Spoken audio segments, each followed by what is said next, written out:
And we are rolling. We are live, coming to you live from the white metropolis of Texas. Wow. It's beautiful. It is. Isn't that beautiful? It's so bright in our office because of the reflection of the sun on the snow. It is. We are looking out the office window at a pristine, barely touched snow. And did we go out there and take a walk this morning? See, that's why I said barely touched. We touched it. Looks like some critters touched it. And then we had a lot of kids touch it coming down the hill towards our house, and a couple of them You saw one of them, fly into our yard. In the yard. So no lawsuits yet, though. I just got a message from Adrena. Shout out to Adrena, one of our faithful listeners. She saw and board members. Where you go, Adrena? Yeah.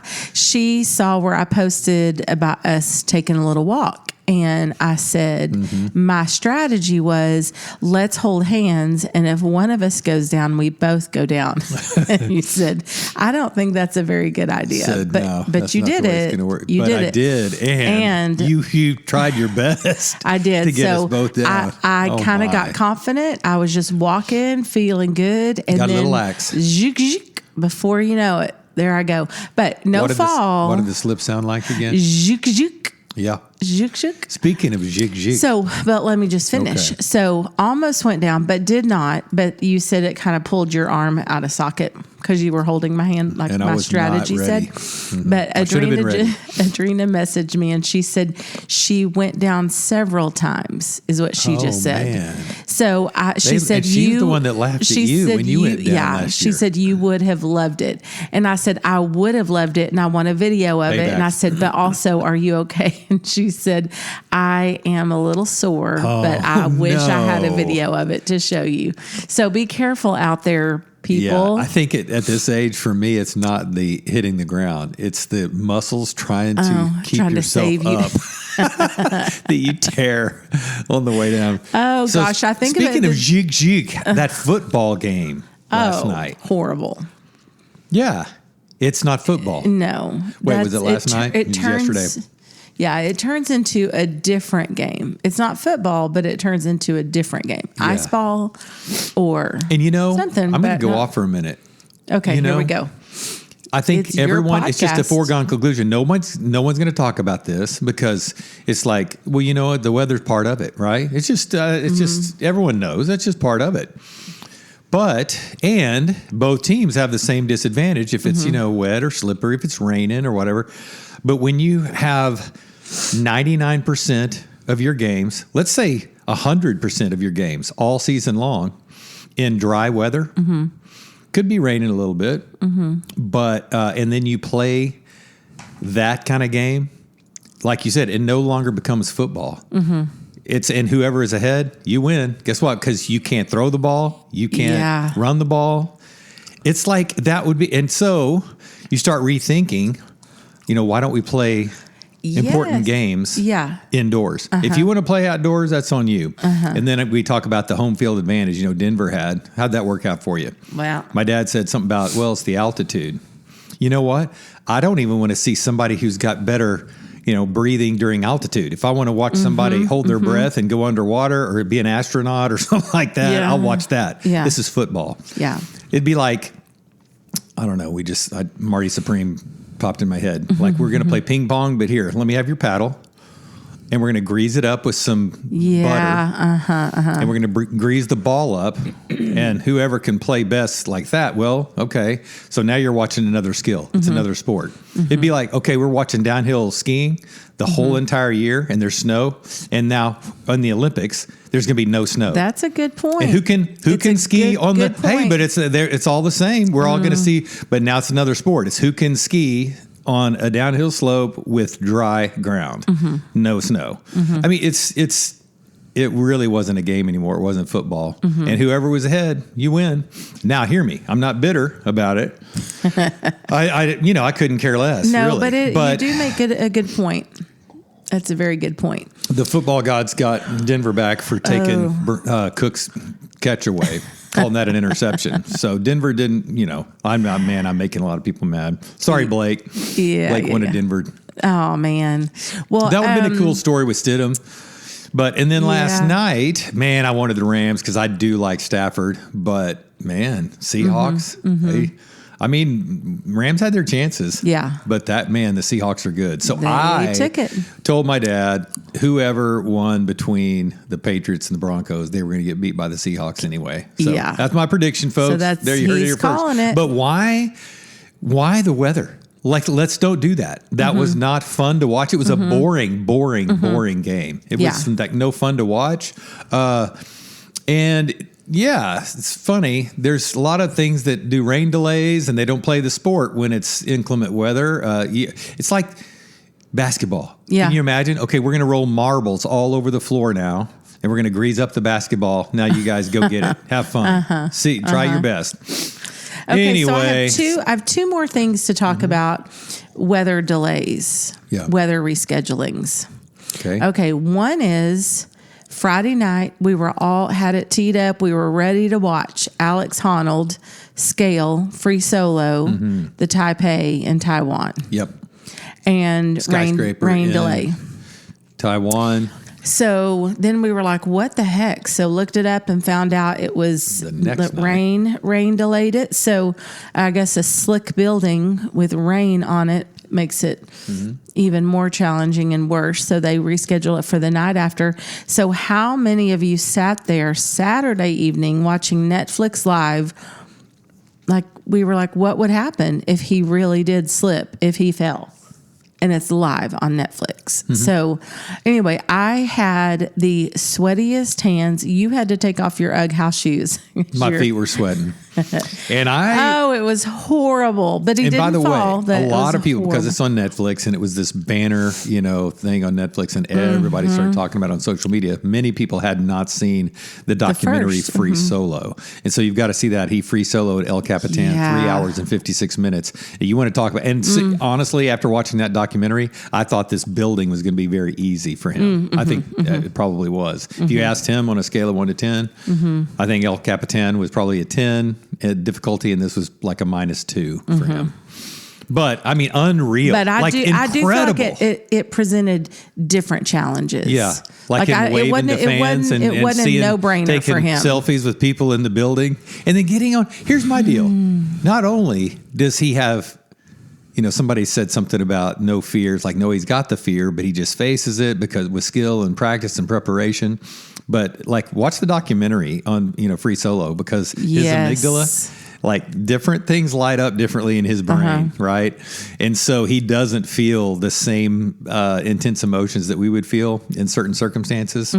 And, to do that, but not only does he scale it, but then he gets up at the top and just stands there. I could not. That was almost the worst part for me. He doesn't bolt himself in or rope himself in or whatever. He stands at the very top. He just stands there and waving, ball. just standing. And I'm the whole dude, time it's windy. that drone is panning around him, which makes it worse. But still, I'm that mom, and we were texting with my family, brother, sister, nieces, blah, blah, blah. During this whole thing, and my brother Wes said something about, wow, I think I got the Gaynell gene, which is my mom, which heights. I did too. Anytime on vacation, we would go to Colorado or wherever, and we were on a mountain with the kids. If the boys got 10 feet from the edge, I would be like, it just hurts my bottom, and it just gives me the heebie-jeebies, like they're going to fall any second. Yeah. It literally just makes me just hurt. Yeah. She used to use that. It hurts my bottom. That's probably pain down in there. That's probably where I got it from, because that is the best description. Yeah. Oh, it's just horrible. So what was your point about watching Alex Honnold? That I was a nervous wreck the whole time. I couldn't. It was almost like I was watching like a scary movie. So I would sometimes put my hands partially over my eyes, or then I found myself like halfway through having to go to the kitchen and make Coda poop cookies. Those So we used to have a dog named Coda, a little Welsh Corgi. And so we call them Coda poop cookies. They're the no-bake oatmeal chocolate peanut butter cookies. They're so good. But anyway, sorry that we call them that. Guess what I just had for my afternoon snack? A Coda poop cookie. I did. So anyway, I was like, I got to go to the kitchen and cook. So I can kind of see what's happening with Alex, but also not be completely focused on it when he falls to his demise. Anyway, cancel. He did not, and he did a great job. So if they missed watching it, is it still on there? Yeah, so they can watch the replay? And like 11 minutes in, he's like halfway up. And I just thought 11 minutes, I would have been on the first step. And I would have been hugging the building, asking for, calling 911. Like, come get me. But like, if you watch that Free Solo, there's one shot. I mean, it's the whole thing. It's crazy. He's going up again with no ropes, El Capitan in Yosemite, and there's one shot. I mean, one of the places that it's like hit or miss. Even when he was roped up, like he would hit it sometimes and miss it sometimes. But he had to solve this problem, right? Matter of fact, I think it's called the boulder problem. Anyway, and he's got different names for different routes up there. But it was where you had to like take your thumb and forefinger and like pinch on a little bitty crevice inside of a smooth rock. And he's got one little, about barely a foothold on his right foot. And then he has to karate kick over with his left foot. And he's stretched out. And if you miss that kick, you're done. And he was euphoric. And just you see the elation after he makes it through that, and then he just scampers up the thing like, oh, this is easy. But there's one shot where it's this drone that comes back, and it shows him, and he looks vertical. He literally just vertical, like he's like all fours splayed out like a frog. Like a frog that has sticky hands. And he is just like on this slick boulder with nothing but like death below. Yeah. And he's just on this rock. I'm like, what are you doing? How are you right doing now it? Talking about this? It's crazy. Like, I wish I wouldn't have worn this sweatshirt. So yeah, while we're at it, The Alpinist, incredible documentary as well. Meru, Meru, because that's now they're showing that one. That's this shark fin in, I think, was it Japan? I don't know. Anyway, there's several documentaries, but they blow Everest away. Everest is like a long line of people. I mean, not to.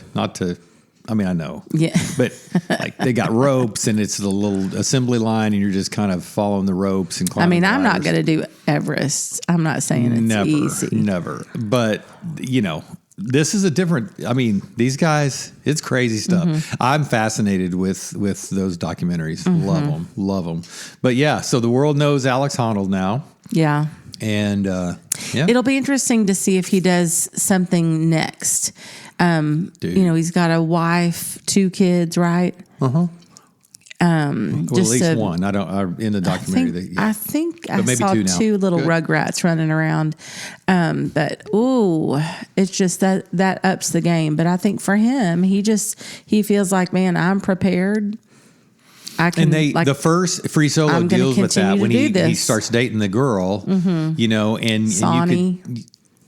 Her name's Sonny, I think. Sonny, okay. Wow. Anyway, and yeah, sweet girl, and she has to come to grips with like, yeah, if we get married or if we have kids, that's not going to stop me. And it's that debate in the climbing world, like maybe other worlds as well, when there's a high degree of risk, is that irresponsible, and how could you do that, especially if you're a father now or a husband? And they all kind of come to grips with that at some point, but she honestly deals with that in the film. It's really good. But then, most of them come to, they're to take that away from them would be taking their life. Like they couldn't be alive. That's when they feel the most alive. That's when they're living their best life. So that's a tough one. That is definitely. Yeah. It's like she can, I can see it both ways, but she definitely knew what she was getting into. Oh yeah. There was no bait and switch with him. Yep. Wow. Well, there's all that. So can y'all tell we've been snowden, and we have been watching some telly. Yeah. And doing some working out and going outside. And we did the polar plunge. The pool was 37 degrees. Yeah. It's been the coldest we've had so far. Yeah. But man, what a feeling. just getting in. You for the first 3 or 4 seconds, I just pray that my heart doesn't stop because it feels like it's going to. And then, man, the invigoration. Wow. You step out and you make sure you don't slip, and then your feet are sticking to the concrete. And you come in, it's like, man. Yeah, it feels so good. Ow, and ow. honestly, I think because we've trained for it, not like we've trained for a marathon. Mentally. but we've trained just because we've done it so much in 45-degree weather that when we do 45-degree water. I'm sorry, 45-degree water. Yeah, the weather could be whatever. When you do 39, 38, it definitely feels colder, but it's not like the first time we've been in cold water. Correct. Like you can tell okay, this is colder. But then I think when you get out is the difference. Oh, it's way different. And it takes a lot longer for your body to warm up, even when you come back inside. But I think that was the thing for me. I think when we first did it, we've done it when it's, 95 degrees outside. Yeah. And that's why we got it, because once the pool warmed up and we had started that habit, we could feel the difference. And we wanted to continue to get that dopamine hit and just the energy, the mood and all that. But I think that was the kicker for me, is when you see that the weather, it was, the first time we did it in 32-degree weather. This time it was 17, so it felt like -2. But the first time we did it, the water in the pool was around the 45. And so in my mind, I thought, we've done this. We do it every day. So you ignore the ice, the snow, the water, But yeah, you get in that water and it's cold, but boy, getting out. I was so proud. There's a girl that I'm friends with on Facebook, and she knows my cousin, Terry. Hey to Terry. Anyway, she posted, I had posted one day when we went in the water, and I said something like, hey, who wants to join us for the cold plunge challenge? Just get in for a couple of minutes, blah, blah, blah. Well, so she and her husband own a camp called Camp of the Hills. Shout out to Camp of the Hills. And she, I guess, had a group of 8 people there, and they have a big pool. It's not deep, but it's just really big. Looks like a swimming, like a lap pool. Anyway, she messaged me yesterday and she said, we saw your challenge and we decided, there's 8 of us here. We decided to do it. So she sent me a video, and oh my goodness. I guess I didn't tell her, when we get in, we just step down the stairs and walk all the way to the end until we're up to our necks. We do not do like a cannonball. Right. And some of them were even if we dunk our heads, we don't jump in over our heads. Well, I told her, I don't even dunk my head because I don't want to get my hair wet. And you have definitely dunked your head a lot, but I don't. But she did not cannonball, but a few of the people that went with her cannonballed into that freezing cold. I think theirs was 35 degrees. That's awesome.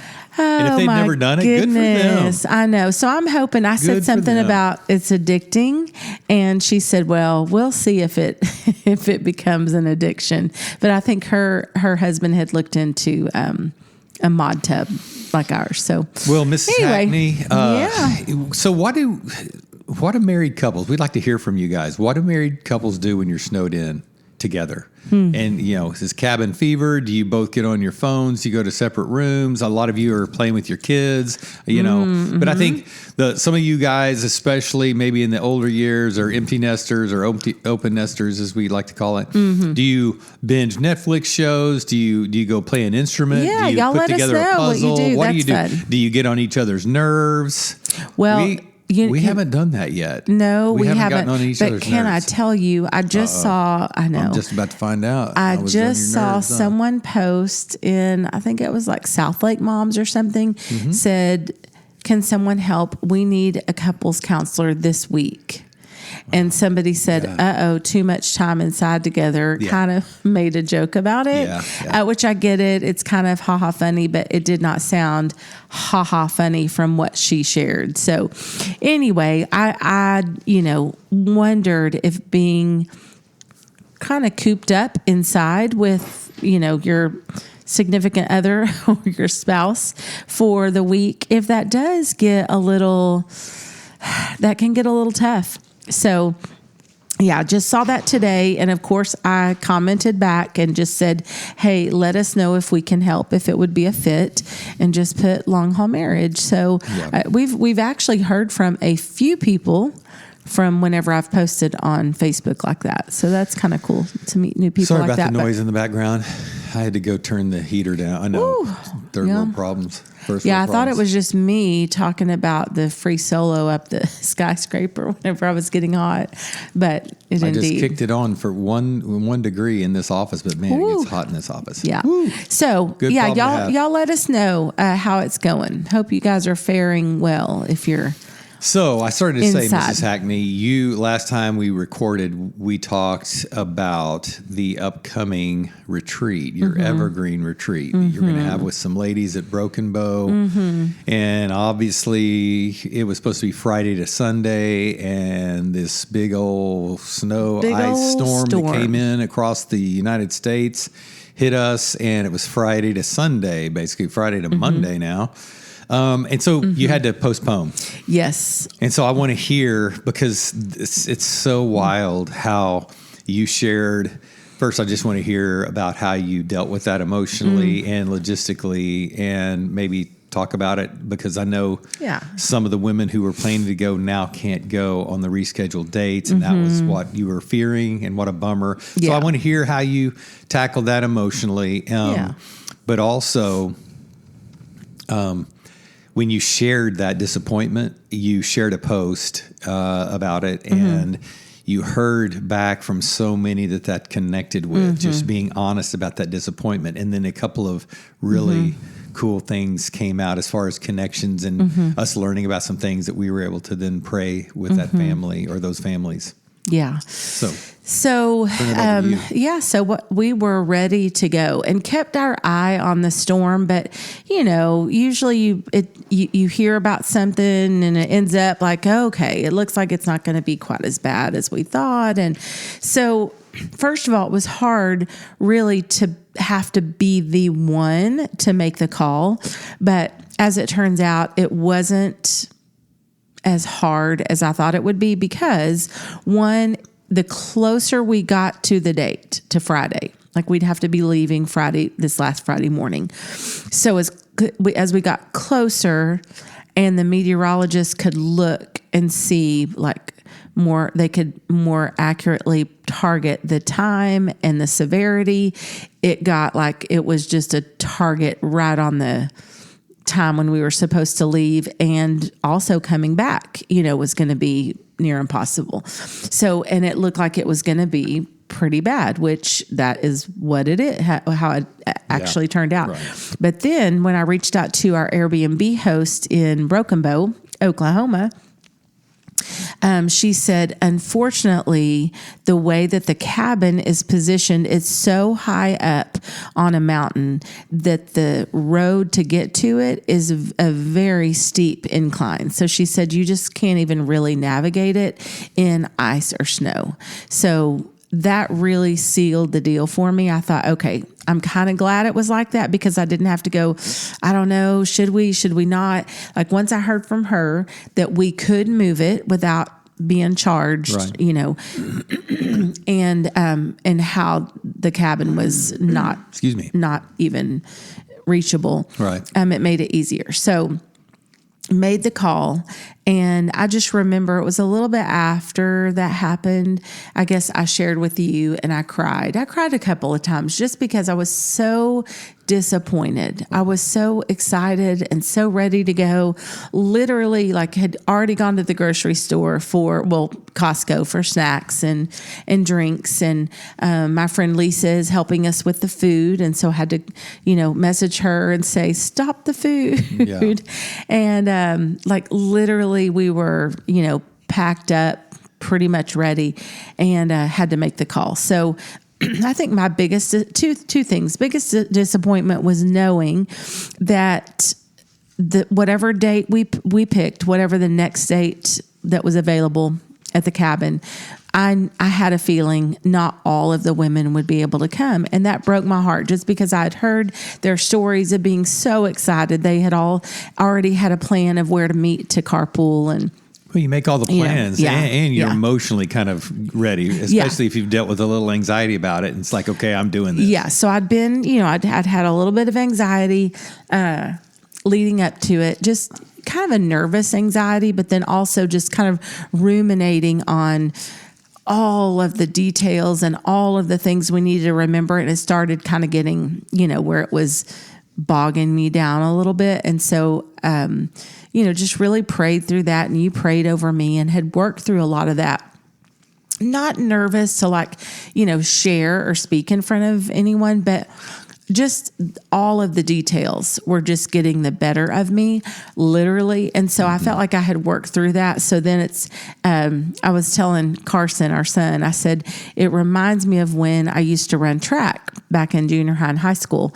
And I was a sprinter. And the worst thing was when you're in the blocks and the starting gun goes off and you shoot out of the blocks, and then someone false starts, and that feeling of like, dadgummit, like all of my adrenaline had just like shot out, and you're like, okay, here we go again, back especially in the blocks. When you found out it was you that started. Especially when I did it. So that was kind of the reminder, like we were so close, we were so ready. So anyway, I've worked through all that, processed it, and I'm good. I am sad. I've heard from like 4 of the women who cannot make the new rescheduled dates. So we were able to reschedule it for just a few weeks out. So February 20th through 22nd are the new dates. And now you have a couple of spots open. Yep. So we'll have a couple spots open. I already have 2 people that that weren't able to make it on the original dates that are able to make it on the new dates. So I just told the 4 that can't go, I said, I hate it. It's not going to be the same without you. We're going to miss you, but just know Evergreen's not done. Like we're looking ahead at the future for when we want to do the next Evergreen. So anyway, so February 20th through 22nd. Yeah. So if you are hearing this and you did not think you could make it to the first Evergreen original date and you would like to know more, you can find us on Facebook or message me and I can send you the link to read a little bit more. But anyway, I'm still like super, super excited. I think it gives us even a little bit more time to get ready, and, not that we weren't ready, but can we drill down a little deeper on like a marriage issue with this thing? And I didn't warn you about this. You're looking at me. Oh, like, no. what? No. But how I think A, man brain, B, kind of fixer, logistics, whatever, compartmentalize. When I heard about the weather, it just made sense to me, like, and this thing's not going to happen. When I saw the Friday to Sunday bullseye, I just thought there's just no way. And then, man, when you've got your mindset on something, I mean, you're the last to cancel. that is on true. Anything. And just like, no, we're doing this. And you're kind of a bulldog about it. And I just remember thinking, she's got to cancel it. But you were just kind of putting it off. And then when you made the call, I was like, of course you made the call. I mean, the weather got you. You're just going to postpone it. So I just kind of chalked it up as this thing that everyone was going to understand. You just had to do, and it wasn't your fault. And I just kind of was a little bit dismissive about it. I wasn't really thinking about how hard this was going to hit you. Again, Brian.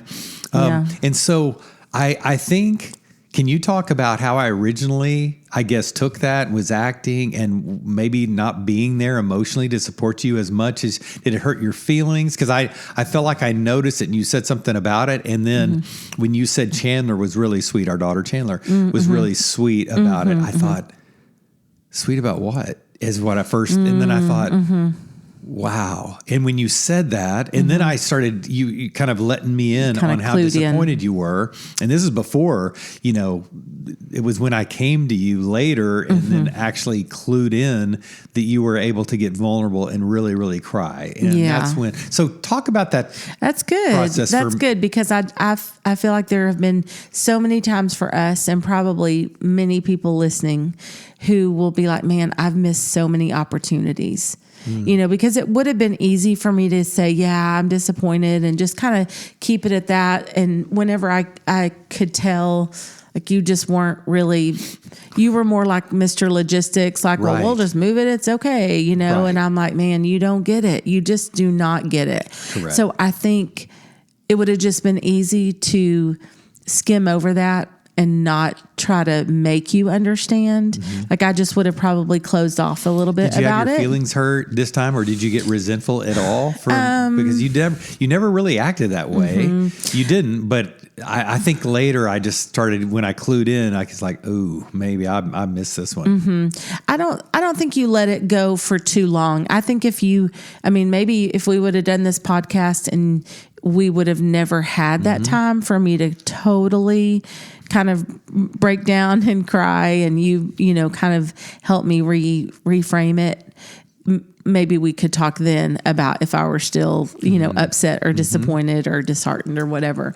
But I think because we did pretty quickly, we were able to address it. But I think of all the times that probably I've been disappointed and we never addressed it, or that you have, been really disappointed about something and I didn't get it. You just act like you're just a rock, or you can compartmentalize. And I'm like, okay, well, I guess he's, okay about that. Until you really just are convicted, like, man, I need to really create a space where we can have a conversation about this and just go back and revisit and go, hey, are you okay about this? Like, tell me how that makes you feel. Tell me some of the, tell me kind of what you're thinking. I think when we can do that, when we can really have a heart of compassion towards our partner. Now, if they come back and go, no, I actually thank you, I'm doing good. Okay, well, awesome. It still feels great to be asked, to be thought of. And so I think because you kind of were aware and came to me and said, hey, I'm really sorry. And I was like, I'm okay. And then boom, just broke and just cried. And then I think that's when we were really able to get to the bottom of it, which I wasn't even sure what the bottom of it was, but more than just describing, like, I'm so disappointed, or I'm sad about the ladies who aren't going to make it, or I was just so ready and it's hard to be, like a horse running out of the gates and you were to, pull their reins and pull them back. Like, that's kind of how it felt, like just a huge jolt, like what in the world? But then the thing underneath that, what you talk to couples about, the when there's a big wound and you kind of go, like, here's the wound, but then you even go under that and you talk about the insidious lie that we start to believe. So even in you creating that space for me to tell you about my disappointment and dig a little bit deeper, I was able to even identify something that maybe I think I knew it in the back of my mind, but I hadn't said it out loud.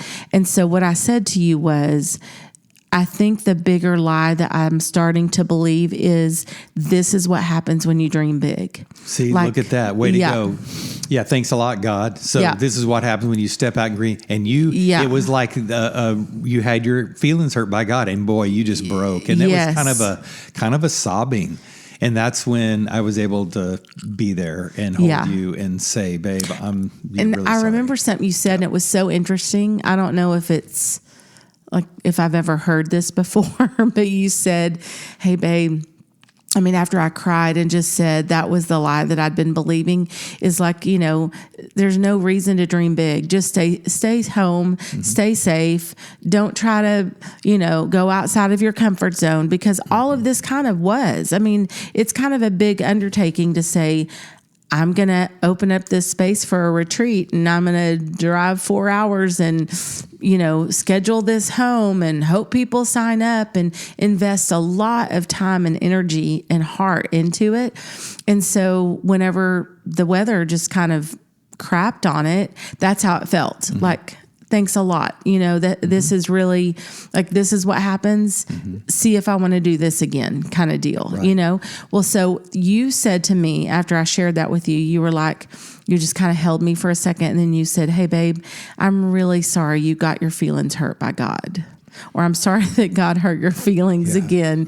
And I was like, okay, first of all, I don't know. Is that a thing? But it is a thing. Like I can say, and I think the last podcast we talked about being angry and admitting that we're angry at God, you know? So I feel like I have had much bigger things to be angry about. This is like, small on the scale of what I've had to be angry with God about, but it still was on the scale. It was still me questioning, God, I don't understand why. And I had to be okay. There's not a reason. And I know I could reason myself out of it. Well, the people that are supposed to be there are going to be there. And, maybe there was a reason. And I mean, all that stuff, but it doesn't really ever and a lot of scratch times, the itch. It even doesn't really explain if you think that on paper that works or it makes sense or you kind of believe that in the spiritual realm, it's just you're losing the opportunity to be human,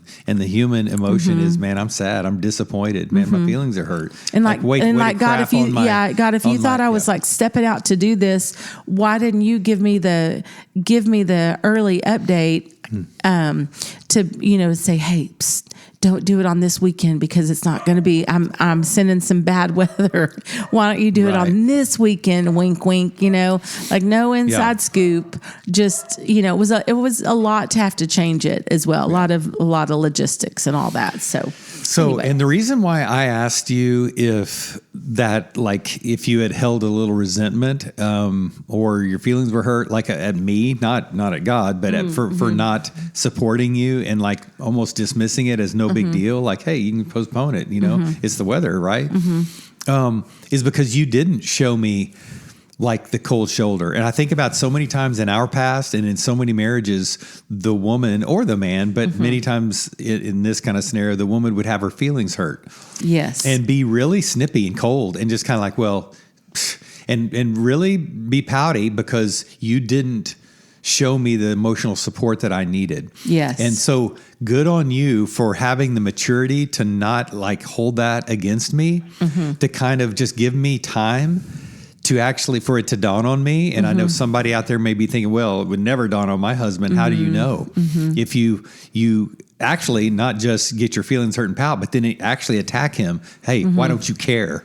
And you're thinking because he maybe internalized it or was processing or didn't say anything out loud that he was never going to say anything, but you allowed me the time and space to come to you. And when I did, instead of being angry, oh, well, now thanks a lot for finally caring, you just accepted it. And that was the time where you really opened up. And I just remember, honestly, you became so vulnerable, and my heart of compassion again opened up towards you in a totally different way.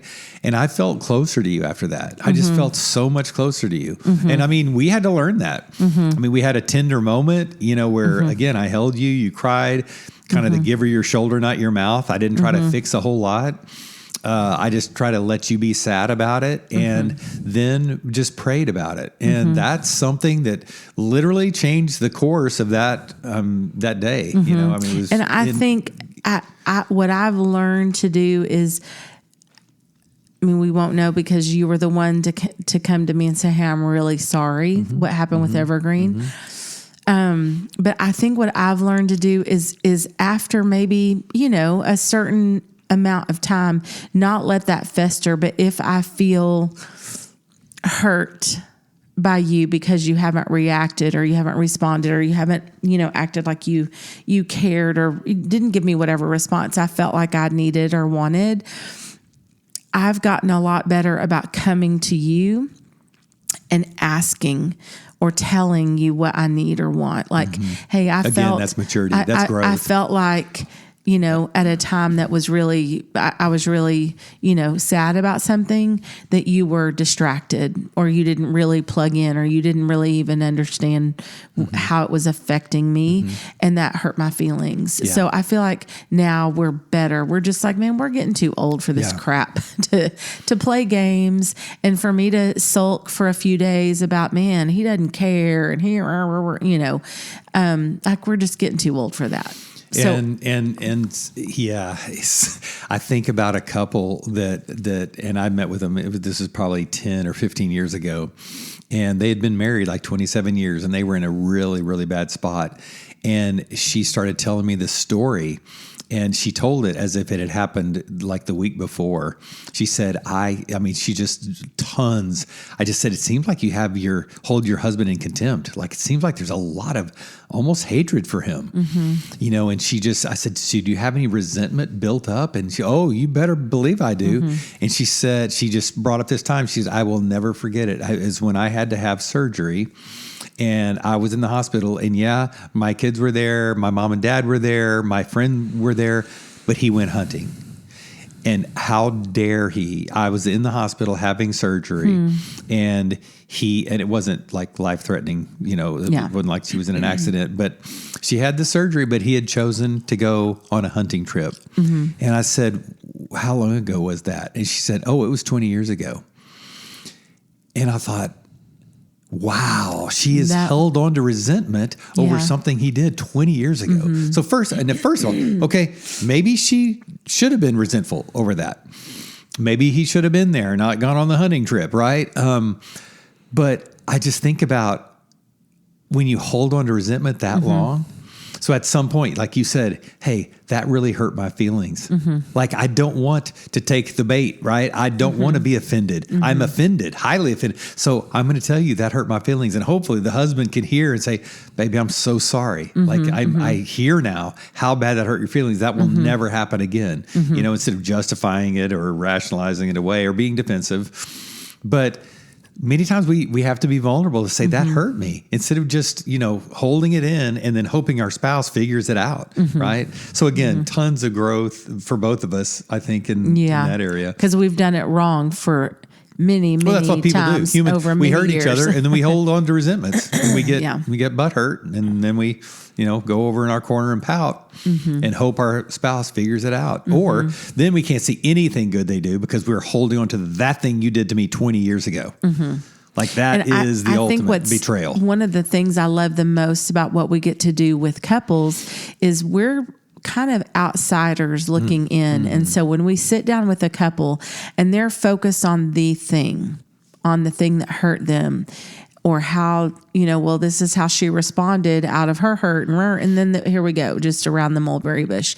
And so instead, we can kind of help them, like an archaeologist, just kind of dig a little bit further down. So it wasn't just about the thing, but what's underneath that. Yeah. And so it's interesting because I think since we're not married to them, or we're not in the middle of their home, we can see it from a different perspective. So just simply asking questions to help them look a little bit further under and remove some of the, like, it's so inflamed at first. Yeah. It's kind of like, well, wait, hey, let's like stop the bleeding first, and then let's like help you have a little bit different perspective, help them reframe it just a little bit. And sometimes we found it's just a massive misunderstanding that it wasn't his heart or that wasn't her heart, but because we believed that was their heart, then we started believing this lie. Like, see, they don't want the best for them. See, they don't. And so there you go. And then it just becomes this giant divide, like the Grand Canyon, that really started out as a tiny little crack. And that give her your shoulder, not your mouth, that I said we've had to learn. Men have to learn that because we want to fix. We're fixers. We want to fix the problem. And when Shanti Feldhahn in her book For Men Only says, learn to filter out the problem so you can focus on the feelings. We like to filter out the feelings so we can focus on the problem. And so in my mind, the problem was, hey, it wasn't your fault. It was the weather, and problem solved. You just postponed it. Yeah.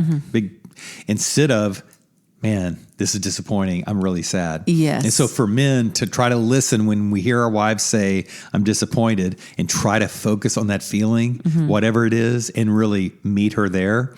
And then I'd say for women, maybe look for the clue when a man shares, and it could be in anger.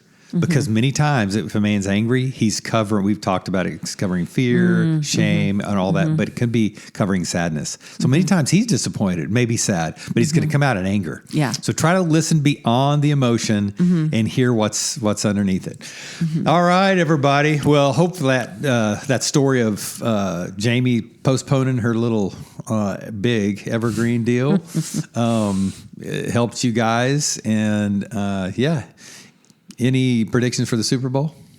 I think I'm going to go with you. I'm going to say Seahawks. Yep, Seahawks. Yeah. All the way. Yeah. Sorry, Patriots. So, I know. It'll be fun. That's in 2 weeks. Yep. Okay. So all right, everybody. I would just say stay safe, stay warm. Anybody listening that has some of that, unhealed stuff, any communication that you need help working through, let us know. And if this week you're going crazy in this weather, okay, we can do Zoom, so we can be stuck in our homes and we can still Zoom. Anyway, we'd love to chat with you. But anyway, hope y'all are doing great in this crazy weather wherever you are. Thank y'all for listening in. See you next time.